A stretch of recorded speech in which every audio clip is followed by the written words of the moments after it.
Well, I've been involved with art recovery for probably 10 years. That was my last surgery. I'm having a blast. Keep coming back. Well, our dear friend Sherry told me about art recovery when I first had cancer back in '99. I was 43, had tonsil cancer. You never heard of it, neither did I. For that, it was a real shocker for me. I was the only person I knew who had cancer. I had surgery, radiation surgery. That's been my model ever since. When I had my brain tumor, I also had surgery, which I mentioned because I haven't had chemo. Things I've analyzed affect my vocal cords. The radiation also kind of cooks you, it's like microwaves or something.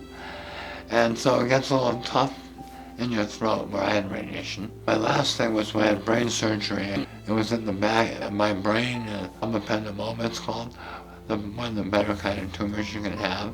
And that gave me nerve damage, which kind of immobilized one of my vocal cords. And while I was sorting out what to do when it came back, I had a cancer which I am proudly self-diagnosed on my face. It turned out it was a hair follicle cancer. If you never heard of that, I never heard of that either. I have double vision, and it's like being seasick. If you put on my glasses, with these glasses I can focus, but if I turn my head, it takes me a little while. I'll get tracers, but if I do these like fine line drawings, it kind of calms everything down, and I can focus.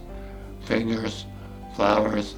I do landscape, that to me is a kind of Rothko-esque, because we're always having these experiences. It sensitizes me to life, and I like I'm quite comfortable.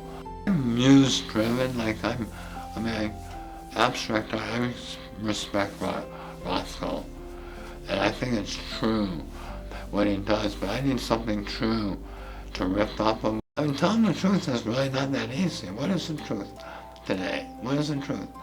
For one thing, it usually isn't the truth when I jump in, but also I want to have more respect for myself and for everybody.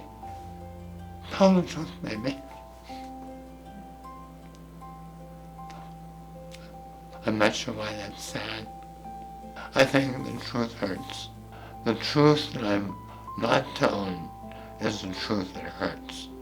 That kind of helps with art for recovery. Because I see, half a dozen or a dozen artists around me in an open studio, and to me, they're telling the truth.